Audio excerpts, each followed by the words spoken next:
शिव गुरु के छोटे मोटे गनाने हो भाई शिव गुरु के पूजा ना शिव गुरु के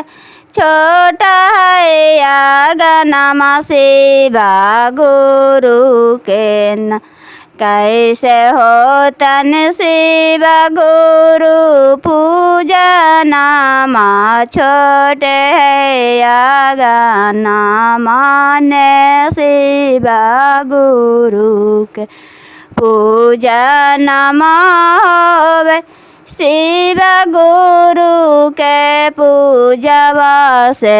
हो है आगन ने पूजा नान छोटे मोटे है आगनमा शिव गुरु के हो है न पूजवा शिव गुरु के न शिव गुरु के छोटा है गनमा शिव गुरु चार पाँच गो के बैठी के जगहिया है शिव गुरु तना ने हो तीन पूजा नामा शिव गुरु के न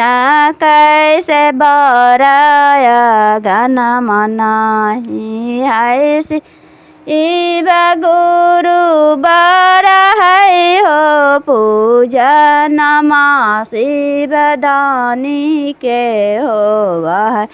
है पूजा नमा शिव गुरु नाही ऐसे हो देहु पूजावान शिव गुरु के बड़ाई हो दानी हाथिन शिव गुरु न से हो तीन छोटे मोटे घरवान शिव गुरु के पूजा नमा हो है शिवाजी